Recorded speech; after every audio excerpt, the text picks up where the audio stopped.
Hello and welcome in for another episode of Big Talk, college sports with Midwest perspective, blue collar and blue blood. I'm Dalton Shetler alongside my partner Sam Sprunger. Sam, how are we doing today? It's still one of the better theme songs that I've heard in a really long time. Like ever, it's real. It gets you woke up. It sets the tone. It awakes. I don't know. It wakes you up. Yeah, Kicks you in the head a little bit. Way too many different versions of that word to try and stumble around. Early to figure that out. But so for our listeners today, if you've been with us last week and heard what we did last week, we started a series where throughout the summer, we're going to be previewing the Big Ten basketball teams and kind of where everybody fits in. We're going in alphabetical order. So last week we did Illinois and Indiana. This week, we'll be doing Iowa and Maryland. So we'll be breaking down the Hawkeyes and the Terps here in just a little bit. So it's interesting, too, because with 18 teams and trying to digest a little bit of what's what and who's where, this is pretty interesting to kind of try and tackle here, Sam. Well, and, we're getting ready, and we haven't made it to them yet alphabetically, but we're going to have 4 teams that we're not used to covering. Right. We're going to uncharted territory here in a few weeks, and it's going to be interesting. But like trying to real quick rewind, yes, it's basketball we're covering right now. We're previewing basketball. We know it's really, really early to preview, but we've kind of decided that the football one is kind of played out already. It's already kind of. There's not much we can do to preview until the media days come, and that's when more news comes from that. So that's why we're doing basketball right now. Well, and I would like to kind of throw this in there too, because you mentioned we've already tackled a little bit of the top of football. I think we all have the impression that, Ohio State's the favorite going into the Big Ten this upcoming season. I think we all have the impression that Oregon might be another championship contender. Beyond that, I think we might quibble a little bit about if it's Penn State or Michigan, 3, 4, 5, throw in another team in there. But for the most part, it seems to be fairly cut and dry. And this was the case last year. We knew Michigan and Ohio State were the 2 best teams, and we could have just fast forwarded the season to the final week in November. Yeah. And let them play and see how the chips fall. Because, Penn State we thought might be able to mix some things up. But as we remember, the Michigan-Penn State game, Michigan didn't even have to throw the ball the entire second half, and they still won that game. And I talked to Tony on his show. We all remember Tony. Mm-hmm. I talked to him on his show, and we kind of talked about, Penn State may be that third team. Maybe we kind of broke down the schedule a little bit. They may be one that could sneak in there because Ohio State and Oregon play each other during the regular season. Mm-hmm. Penn State doesn't play either of them, so they could sneak their way into it, but we're not holding our breath. But we also talked about the fact that Drew Aller and JJ McCarthy, right? JJ McCarthy. Old Michigan quarterback. The dude that was just drafted number 9 by the Vikings. Yes. I don't know why I wanted to call. Oh, I know why. McCaffery. I wanted to call him McCaffery, and it's because we're getting ready to cover Iowa. That's right. They had essentially the same stats, and it was McCarthy's a top 10 pick, and Aller, what's wrong with him? Right. So, but the fact is Penn State could. But you're right. Everything we've seen is it's probably Ohio State and Oregon, even though they play each other. Well, and with that being the most mysterious or ambiguous storyline that you can drum up about Big Ten football for the upcoming season is maybe Penn State can be a third team to maybe enter the ring. And again, last year we thought it would be pretty cut and dry, and it was fairly cut and dry. I start to wonder, especially as big business is eating up football, and there's reports that Ohio State football spent allegedly anywhere from $7 to $13 million on this roster to accumulate what is going on. Again, alleged. There's nothing confirmed out there, but nonetheless, when you start talking about money like that at the top end, I just don't know if the Big Ten football product, and for that matter, the entire college football product, will start to mellow out a little bit in terms of fan anticipation. Because look, I'm not saying that the football becomes bad. I'm not saying anything like that. Let's use the NBA Finals as an example. NBA Finals, it's the championship series. It's the biggest stage of the entire season. You have Mavericks and Celtics. There aren't really any storylines to sink your teeth into here because even Kyrie returning to Boston isn't much of one. Yeah, and the Celtics up 3-0, and we haven't really seen this. I mean, the Celtics are a great basketball team, but no star has necessarily risen above to such a height that becomes memorable in history or anything else. Like, there just aren't really storylines. And I start to wonder, my point being, if things are so melodramatic as we're talking about here, where, yeah, here's your two best, and there's no real reason that you need to be watching the games week in, week out, just like what last season's proved to be. At some point, does the football product start to actually get hurt, or is this thing just so impenetrable that it can survive not even generating storylines? Goodness, will it get to the point where nobody really pays much attention to the regular season like they don't the NBA? That's kind of what I'm wondering. Yeah, because honestly, I'm not advocating for it. I'm just saying, if you look at that, as you start to wonder about the future. People have lives, and if it's not interesting, they're not going to necessarily. It's not going to draw their every week attention. So like if it's just like, well, a foregone conclusion that it's going to be, they'll pay attention when Ohio State plays Oregon. They'll pay attention when Ohio State plays Michigan. And then, okay, wait for the playoffs. I mean, it just, it's kind of anticlimactic almost. And we even, Tony and I talked about Michigan, could Michigan, we anticipate 3 to 4 losses by Michigan in there, with one being potentially Michigan State on how they, recover and, from last year. And, we looked at USC and we're like, well, they could lose to Michigan. I mean, they should have 3 to 5 losses depending on who they play or how they play against certain teams and how their roster plays out. So like these big hitters from the past years or stepping into the conference, we think Washington's going to potentially, or we said that Washington's probably going to have a huge step backwards because of just the personnel that they lost. No, that's fair. That's not saying that they won't recover, but just such a huge hit. It's so anticlimactic. It's so anticipated, these 4 teams joining the conference.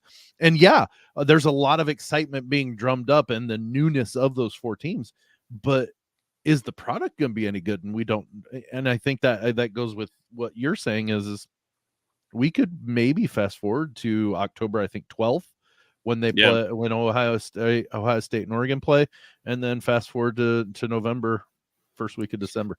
And I want to be careful about the words we use, because like I'm not saying that the game of football and Big Ten football won't be good. Oh no, not at all. But competitive is the words, right? Like I think like we're looking for. Like if there's no real competition taking place throughout the season, you have to wonder about how the product overall does. The good news is football, just period, in America has been so ingrained in our culture to this point that people still will look on the weekends to go tailgate. They'll still look to do things, even if their team isn't necessarily playing for anything of real relevance. Like football is a big part of it, but I'm just curious if things continue to be so melodramatic where we know the results before they're played, what happens to viewership.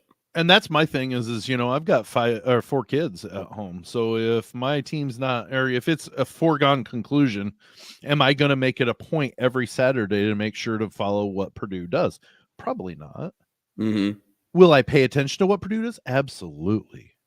But I'm not necessarily going to schedule things around the Purdue game. I'm going to pay attention to the Purdue game while I'm doing my things, So I get what you're saying, and I totally agree. I'm not discounting that, college football is my preferred dosage of football. I don't necessarily need to worry about the NFL. And that's again kind of lends to my point is I've got a life that I've got to eventually weed some things out, and I've started to weed the NFL out, but will it get to the point where college football gets to the point where I'm just paying attention as a very distant fan, you know? And there's exceptions, of course, right? Like the old Oaken Bucket comes on. That's one. It doesn't really matter. Watch it. Like you make sure.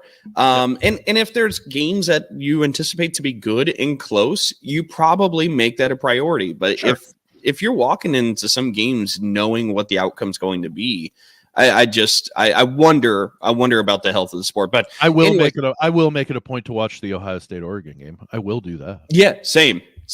Like I'm genuinely interested in that. So we've put 10 minutes of football into. I know we weren't even actually planning on this, but I do think it's an interesting conversation. And like I said, I'm not saying necessarily college football is going to die. Like I'm not apocalyptic here, but I am curious when people know the results, if they're still going to be tuning in, because that's what happened last year in terms of what the college football season was for the Big Ten anyway. And it feels kind of like a shade of that heading into this year. So it'll be something to maybe watch, just how people, if they stay engaged week in, week out. But let's go ahead and move to what we talking about, Sam. Previewing some Big Ten basketball. We have Iowa and Maryland today. As we said, we're going in alphabetical order. We did Illinois and Indiana last week, which are actually two of the most interesting teams that you'll find covering and previewing. What, you're smiling already. What were you going to say? I can't say that about IU. I just can't. Fair enough. But let's go to Iowa and Maryland. We'll start off with the Hawkeyes. Iowa, I think you start with the fact that they bring back Owen Freeman, who is Big Ten co-freshman of the year this past season. And Peyton Sanford at the NBA deadline decided to return to Iowa City. So you start with Peyton Sanford, you start with Owen Freeman, and then what you build around there. I mean, we know what they built. We have the roster, but point being, like, that's your two starting spots with Iowa. Well, and Iowa hasn't done anything. They've lost people to the portal, but they obviously Fran McCaffery hasn't gone out and added anybody from the portal, but I'm not necessarily saying he needs to, but they lost, for one, he lost his son to the portal, and he went to Butler. Patrick McCaffery went to Butler, but they lost Tony Perkins, and I think he's a huge hit that they lost from their roster, because he was a darn good point guard, and now he's going to go play in Missouri, and it's that's a big hit to the Hawkeyes, I think. Oh, I think you're right. And if you look at the backcourt, so I will say they did get two transfer additions. Did they? That's not in here then. They did, but they are from a lower level, and maybe for whatever reason that could be. Okay. But they get Drew Thelwell from Morehead State. He's a guard who will be trying to fill in some of the void that Tony Perkins leaves. Thelwell, actually, interesting enough, is the winningest player in Morehead State basketball history. That's where he's transferring from. How much does it translate? I think there's some real questions with all of that. But then they also added in Seydou, and forgive me, I don't know how to say his last name, Traore, from Manhattan. He's a 6'7" forward, 215 pounds, really athletic. I think that is a big boost for them. Yeah, okay. But ultimately, like when we're talking about the Big Ten, you're right. I mean, they lose Patrick McCaffery, they lose Tony Perkins. Those are some pretty big pieces, and this is a tough league to kind of climb your way out like that. This roster is interesting because I do like Freeman, I do like Sanford, and I do think the Manhattan transfer gives them a boost where they kind of need it too.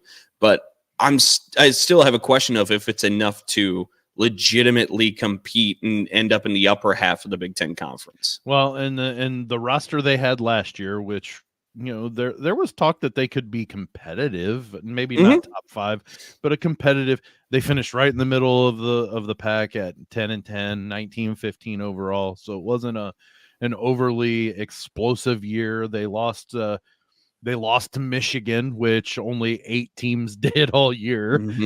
So like it excuse me, there were some some losses in there. I mean, shoot, they lost to Creighton, they lost to Purdue, they lost to Wisconsin. So I mean, they have some good losses, but the fact remains is they didn't seem to just put the foot on the throat of the teams that they shouldn't. They lost to Indiana or Iowa State. That's a good team to lose to. So I mean, they were competitive this year. I don't know that they've got what it takes, because Purdue, while they're losing Zach Edey, they're gaining a bunch of freshman talent that's in. They still have most of their roster from a team that went to the national championship game. So while they may take a step back, they're still going to be really, really good. We think Illinois is going to be good. We think IU is going to be good.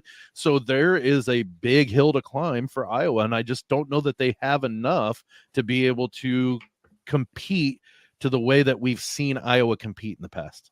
Well, and you bring up a great point for a good segue there. What we've seen from Iowa in the past.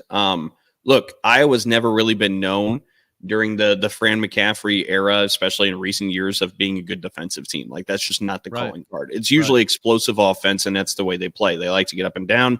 They like to play fast. They like to put points up on the board, and that's how they beat you. But look at when they've been good in recent years. Luka Garza, Keegan Murray, Chris Murray. You had legitimate scoring threats. Some of the best the Big Ten has seen in the last 8 years, sitting there in Iowa City between those three players. And I'm not knocking on any of the players, but I don't know that they have a Luka Garza or a Murray twin brother on this roster. And if you don't, I don't know how you get enough points put up for what you're going to allow. That's going to set you up for success in the Big Ten, if that makes sense. Again, that's not a knock. It just simply, like, I love Peyton Sanford's game. I love Owen Freeman's game. I don't know if those two can produce at the level that we've seen from some of the recent Iowa greats. Right. That would thrust Iowa into a competitive level in the Big Ten, though, most certainly. But I'm not sure that overall we're going to be able to see it. Yeah, short of them all of a sudden becoming a fantastic defensive team, I don't know that they've got enough to put up. I mean, I just don't see it. I would love to. I've never hated Iowa except for when they play Purdue, but I don't know. I can't.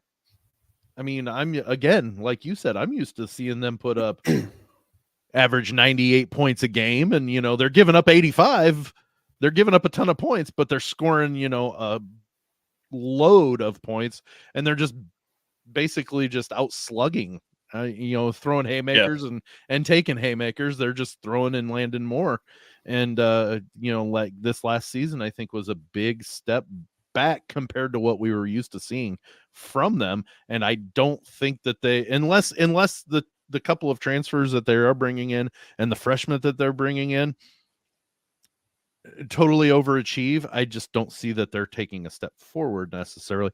And I don't even know that they're taking a step back, but I would bet money on taking a step back over a step forward. Yeah, no, I'm kind of the same thinking of you. And you mentioned high school players. They get 2 high school signees in this class.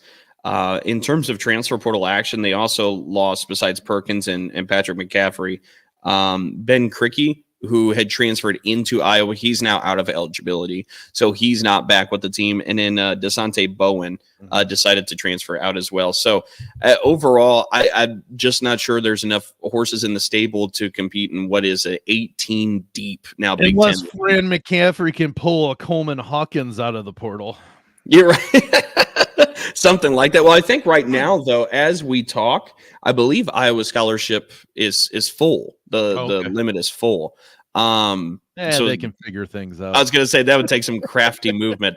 But no, that it kind of saddens me because I do like watching Iowa basketball. I am a fan of Fran McCaffery. Carver Hawkeye is always one of the hardest places to go and play. Yeah, it's true. It's a really neat venue if you haven't been there. Really neat venue there. I'm gonna have to start making my way around the Big Ten, especially since we added 4 to the West Coast. I might have to make my way around. I'll just go along the Pacific. Yep. All right, so let's go ahead and shift over to Maryland now. Maryland was the head scratcher for me last season. I thought they were set up for a lot of success. Things came in pretty flat for the Terps. Really underachieved what I thought they were capable of. And now they're without, let's see, the list is what? Jameer Young is gone. Dante Scott is gone. Jordan Geronimo is gone. So out of some of the core for Maryland, that means Julian Reese returns, which is big for Maryland. And then they hit the transfer portal as well. They got Rodney Rice from Virginia Tech. They got Jacoby Gillespie from Belmont, Selton Miguel from South Florida, and they got a 6'9" forward from Georgia Tech. Gillespie is an interesting one to me because this is a scoring guard who averaged last year at Belmont over 17 points, over 4 assists, nearly 4 rebounds a game, shot 56% from the floor and 39% from 3. And if you're looking for somebody to kind of take the reins of the backcourt now that Jameer Young is gone, it looks like Jacoby Gillespie is going to be the guy there in College Park. Well, and like you said, I mean, he's registers on 24/7 as a point guard, but if he's doing that, he's doing more than what a point guard necessarily is expected to do. Yeah, and that's always a plus, But and it was in the same shade of Jameer Young in that way. Yeah, right, and all three, I guess they have 4, didn't you say? Yeah, the guy from Tafara Gapare. Ooh, I have not learned how to pronounce. I don't know if that's correct, but it looks like it is. I'm gonna go with it. But he's got some length too. He's 6'9", so I mean they're adding a little bit of height, but they look like they're gearing up to being a Kevin Willard style of team, to where the offense runs through the point guard. I know that makes sense, but like he's a scoring option as well, so you can't just play off of him and try to combat the other 4. You've got to make sure you have your man on him as well. So yeah, they're the head scratcher because you didn't know what you were getting, or we thought we knew what we were getting last year, and it just didn't come out to be what we thought. And this year they can't be worse. Well, I take that back. They can be, but you don't anticipate that they will be worse. Yeah, I just had a lot of faith in them last year. They had a great first year under Kevin Willard. Thought things were kind of in line, and it took a step back. I'm curious to see if they recalibrate and are able to. And sometimes that happens, right? In college athletics, it's really odd, but the second season can be difficult, especially in basketball. That sophomore slump. It's really weird how it kind of works like that. Yeah. But certainly last year it seemed to be set up, and then of course they took the step back. But I do also want to mention they did land for this class a 5-star in Derek Queen coming to Maryland as well. So there's an influx of talent when you look at the transfer additions and the high school commit there from Derek Queen. I think they've got talent, but I thought they had talent last year. It still just stupefied me that they didn't compete at a higher level or achieve more. You think about it, Dalton, we were talking about them being competitive at the top 3. Yeah, I thought they could be a top 3 team in the Big Ten. Yep. And here we look at the final stats. They tied for next to last with Rutgers, Yeah. And we just didn't anticipate that, and they completely underachieved. 16-17 overall, 7-13. Like, what in the world? We did not anticipate Maryland being that bad. It just and let's call it what it is. It was bad.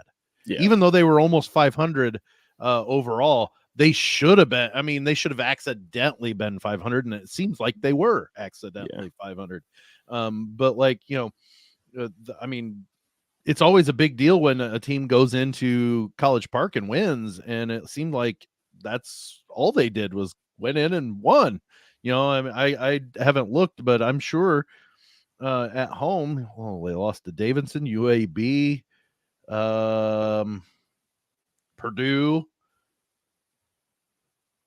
Michigan State, Rutgers. I mean, they had more losses. Illinois, they had more losses at home. IU, Northwestern, like they're losing all sorts of home games. That's not a typical Maryland team. So Yeah. I'm gonna go ahead and say this is an anomaly, and I'm not anticipating this being the same thing this year. And Kevin Willard is too damn good of a coach to have this be a repeat of what they did last year. And if it is, then shame on them. Maybe it is time to move on. Time to move. We're on year 3, Sam. You know what? I said maybe. I didn't say that we are definitely. but my point is they have such a short leash on everybody else for anything else. But like, if that's the case, maybe it doesn't fit Kevin Willard. I don't know. Yeah. But my thought is just maybe. Yeah, I mean, maybe. that's going to be it'll be easier when we he's have too the good of a result coach. in hand. I think he's way too good of a coach to have this be a repeat.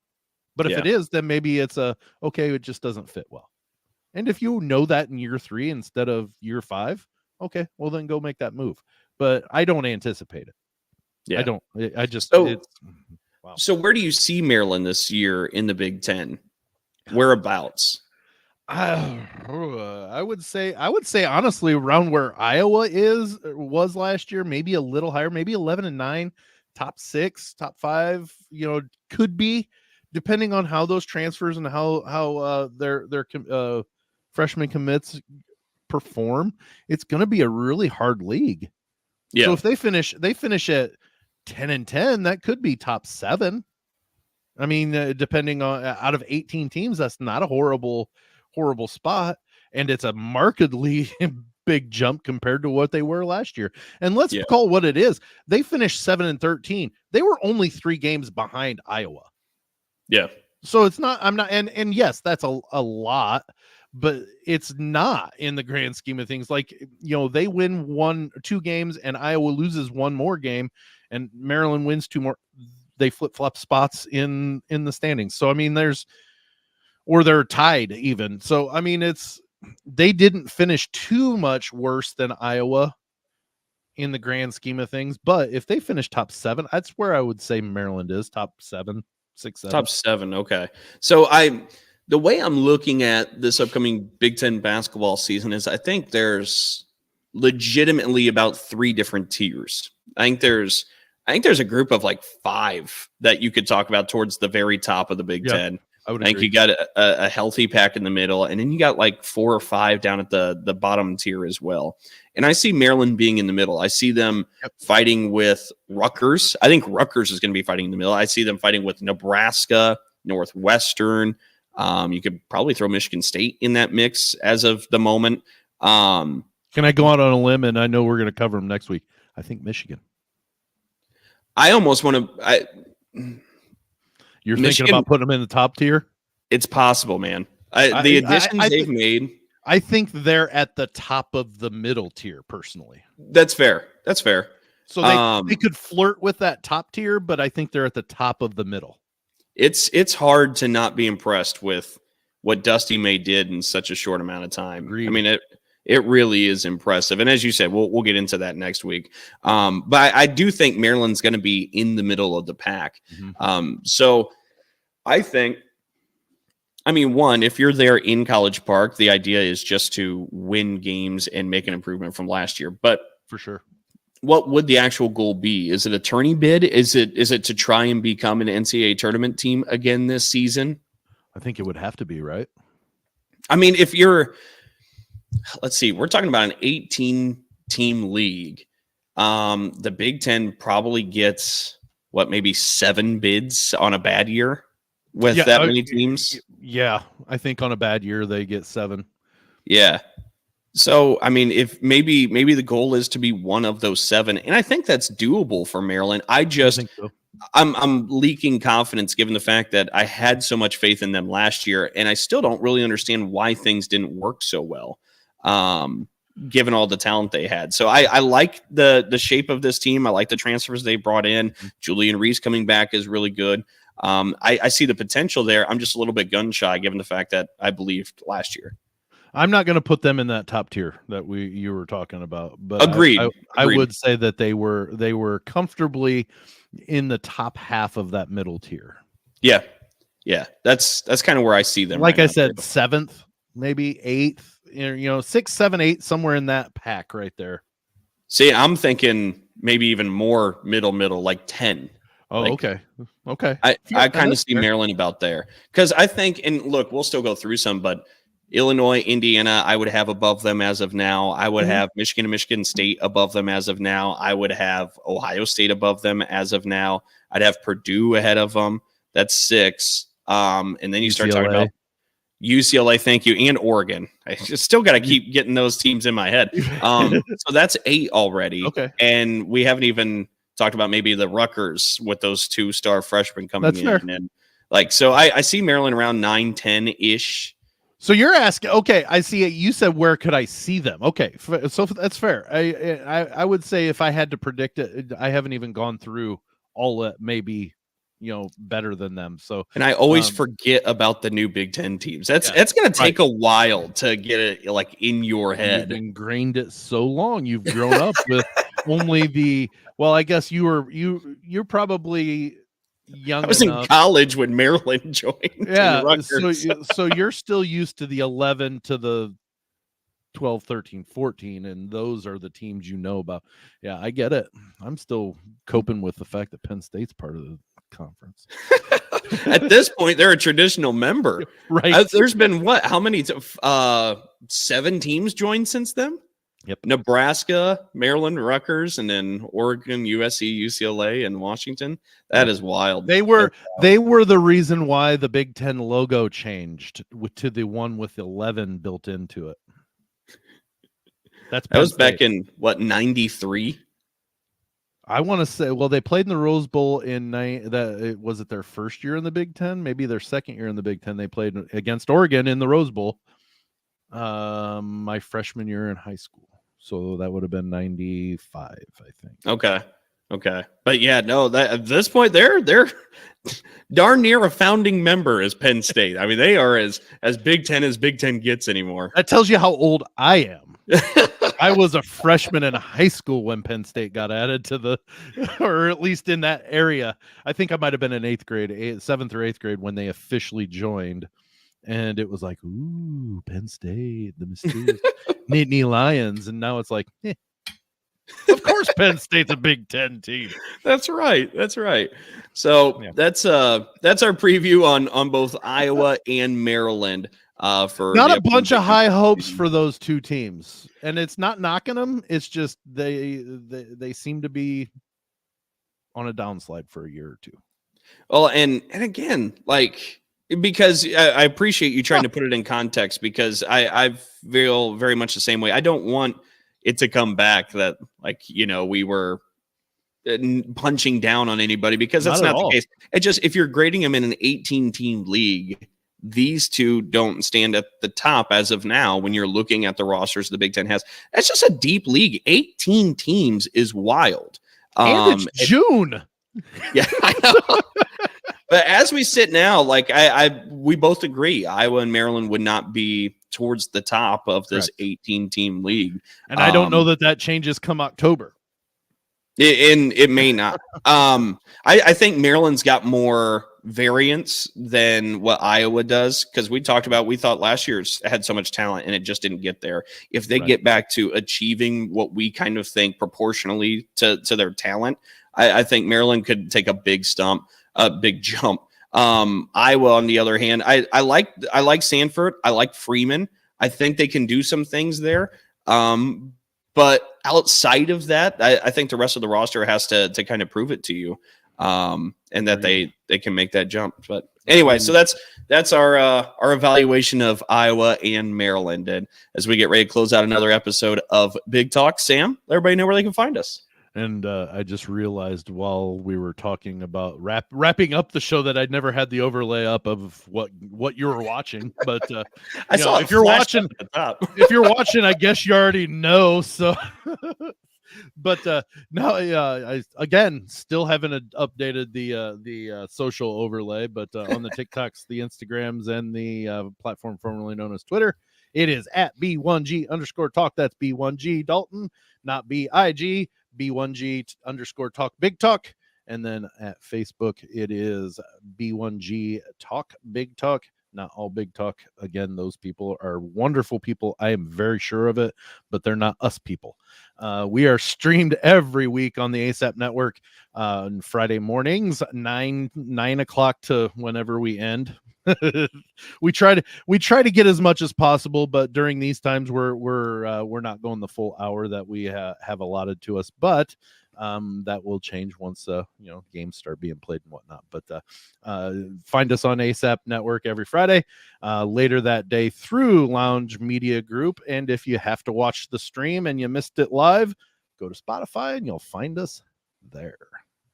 All right, so that'll do it for another edition of Big Talk, college sports with a Midwest perspective, blue collar and blue blood. For my partner Sam Sprunger, myself Dalton Shetler, thank you all so much for tuning in and joining us, and have a great weekend, everybody. See ya.